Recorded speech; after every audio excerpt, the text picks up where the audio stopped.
done for you by your parents.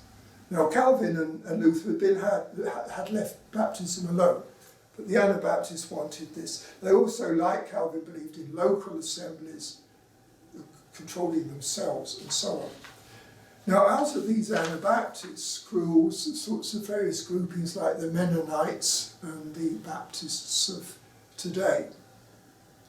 Some of the Anabaptist groups were actually very millenarial. That means they believed that Christ was returning any moment. They really were actively looking, they were very Adventist. And some of their politics were quite radical as well.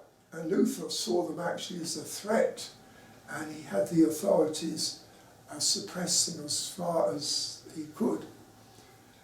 So that was where the Reformation started turning a bit in on itself there with the Anabaptists. The Lutherans really spread through Germany and up into Scandinavia. The Calvinists were stronger in Switzerland, in France, Holland, Scotland.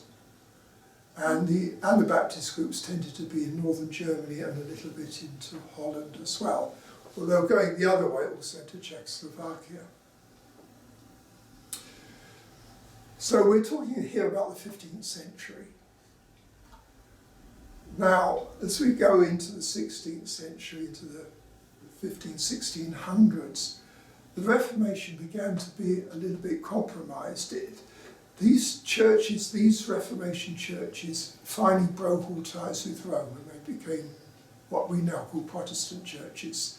And they had no allegiance to the Pope at all, quite the opposite. They saw the Pope very strongly as Antichrist and drew right away from them, set up their own churches. But there was various compromises that later on formed a weakness to the Protestant churches. One was the church-state connection. Luther, looking for political backing, encouraged a doctrine of whatever the religion of the prince, that is the religion of his people. So, therefore, that led to the idea of the state church. At the time, Germany was not a single country. It was actually broken up into lots of little princedoms. And some of them did choose to become Protestant, others stayed Catholic. And there was quite a lot of civil war, actually, in France and Germany. And so this formulation came out of these civil wars. Whatever the religion of the prince, that should be the religion of the state, which meant there was a lot of persecution if you had to live under the wrong prince. And you had to, there was a lot of migration because of that, lot of unrest. And so the conflict became militarized, in fact. You began to get fighting. And in France and Germany and Czechoslovakia, there were armies, there were Protestant armies, there were Catholic armies. So like the Crusades, Christianity became militarized again, and again compromised to that extent. So there was eventually peace from these civil wars, but there was also persecution. In England, there was a different sort of compromise. This is because the king, Henry VIII, had his own private agenda, which was to do with the succession.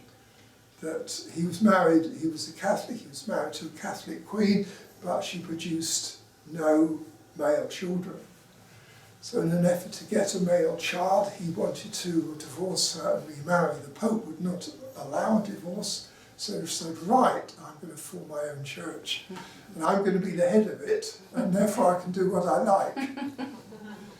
Well, there was quite a lot of Lutheran teaching in England at the time, and so the Archbishop Cranmer, who was quite Lutheran in his thinking, was happy to become the new leader of an English Protestant church. There was a backlash after Henry VIII died, and his male heir died very young. His daughter, Mary, was a Catholic, and she tried to bring the Catholic church in again as the state church. And there was a good deal of persecution. Is that Bloody Mary? That's Bloody Mary, okay. Yes. She unfortunately died in mid-age, and her sister Elizabeth became the Queen, and she brought in what's called the Anglican settlement, which means it's a Protestant church basically, but they still allow various Catholic practices in some ways, and in the liturgy, in the system of bishops and so on. It was not a thoroughgoing Reformation, in other words, it stopped short, and there was a lot of Christians in England at the time who were called Puritans, who wanted the reform to go a lot further. And that's where the Puritans began. They thought that the Elizabethan church was not Protestant enough, it was too compromised. The Catholics in the next century realised that they lost a lot of ground and that they better do something about it. So this led to what's called the Counter-Reformation, where the Catholics really looked at their doctrines again at something called the Council of Trent. On the whole, it was a very reactionary council, and they said, we're not going to budge from our teaching. But they did make some reforms, and at the same time, a very charismatic person, Ignatius Loyola, came and he formed a new order of monks called the Jesuits. And in Spain, it started in Spain and spread. They really were very zealous to promote Catholicism. They were a new life force within Catholicism. They were also very missionary-minded as well. And they really coincided with the opening of the West, the discovery of the Americas by Spain in the first place. And so as the Spanish moved out west to settle America, this was became a new expansion of Christianity to America. So I just finished by talking about that, the coming of Christianity to America. Two waves. First of all, there was a Catholic wave and a Protestant wave. So the Catholic wave, first of all, followed the military conquests of Spain in Central and South America and in the Caribbean. There were mainly military conquests, but there was a religious element to them because the first discoverers and the first leaders were actually commissioned to spread Christianity as well. And here were the Jesuits just waiting, particularly, to go. So that there was a real attempt. But of course, as I've said, in the military conquest of these huge empires that existed, the Aztec, the Inca, the Mayan empires, there was a sort of, again, a mass conversion as these groups were conquered. But of course, there weren't nearly enough priests or missionaries to follow up with any sort of correct teaching, even correct Catholic teaching, let alone correct biblical teaching. So we get a lot of mixing in of Christianity with the pagan religions that it was meant to replace. And that's still the case today. As far as the USA was concerned, the first settlement, the Spanish settlement in the USA was in St. Augustine in Florida, which predates the Protestant settling by about 50 years. So the first wave was the Catholic wave, the second wave was Protestant, and it was basically, as we know, started by people leaving England either because they saw trading opportunities as the Virginia settlement or because they wanted to start a proper Protestant church, properly reformed one. That's the Puritans. So the Puritans came mainly from England, wanting a free place where they could set down their much more reformed, pure form of Protestantism, which is basically a Calvinistic form, and they settled it, as you know, in New England. However, they weren't particularly missionary-minded. This is the thing you have to say, that the preaching to the Native Americans did go on, but in a rather half-hearted way, and it didn't get very far. Really, there was only a few. It wasn't like in Catholic Hispanic America. However, one of the thrusts of Calvinist teaching was to have a very educated clergy. And so one of the things that was set up very early on in these Protestant settlements were various colleges, so that the clergy could, each minister would be well trained. Tended to be rather intolerant though, so that if you weren't a strict Calvinist, you weren't welcomed. And so we had some Baptists coming over. They weren't really welcomed, so they started Rhode Island. And then there were some others who didn't follow quite, so they started Connecticut. So we got these various states forming, each with a slightly different form of Protestantism as their basis. And then, of course, the Dutch came and settled New York. Again, a lot of those were fleeing from religious compromise. In France, the Catholic Church had turned against the Protestants and had expelled them. These are the Huguenots, the French Protestants were called Huguenots. So a number of Huguenots came to England, some came to Holland, but a number came to America, either to New York or South Carolina. And some actually came to Florida as well, but they didn't do very well there. The Quakers was another Protestant group that was quite heavily persecuted by the Protestant groups in England, so they came to Pennsylvania. And even the Catholics in Northern Europe, those who were being persecuted because their prince was a Protestant, came to Maryland.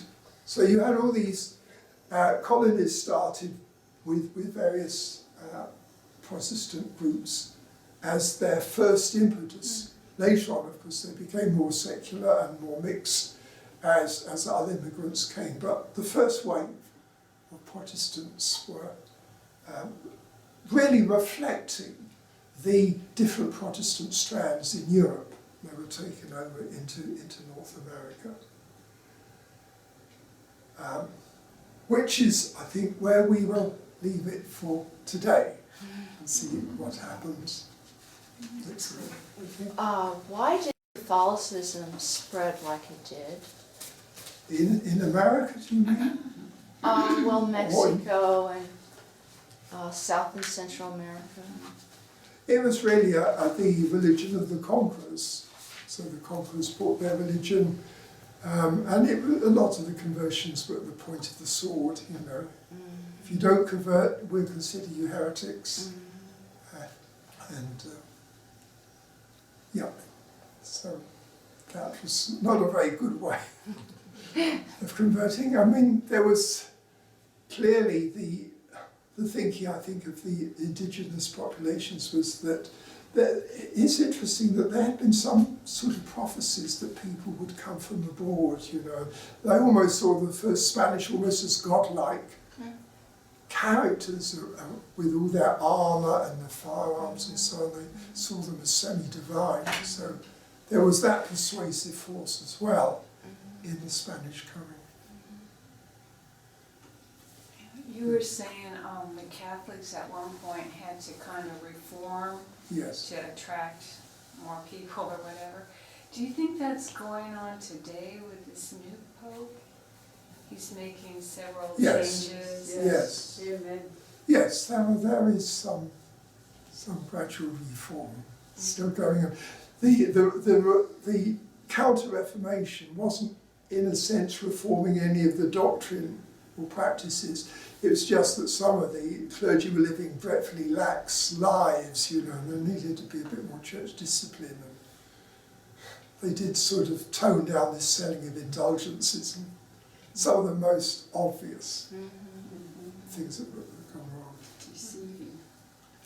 Of all these groups, who was the most missionary-minded? The Jesuits, The Jesuits. by far. They got as far as Japan. This is 300 years before any Protestant missionaries. Yeah. So they really were very missionary minded. Yeah, they were strict. They were very strict. They were, Yes. yes, very disciplined. I've read that the Jesuits were kind of the hitman of the Catholic Church, that they'd get in and physically correct anybody that was out of line in their dealings and beliefs. Is that true? Well, we have at the same time, part of the Counter-Reformation was the setting up of the Inquisition. And they were really the people who got you into line if you were out of line. Yes. Yes, I mean the Inquisition was first of all started because really at the same time as America was discovered, the Muslims had finally been expelled from Spain. And so a number of Muslims had professed conversion. There were a number of Jews too, and they were given the choice to convert or be expelled. So the Inquisition was meant to be set up to make sure that these Muslim converts and the Jewish converts really were genuine and they weren't just pretending. But then it got out of hand, as we know. Okay, right.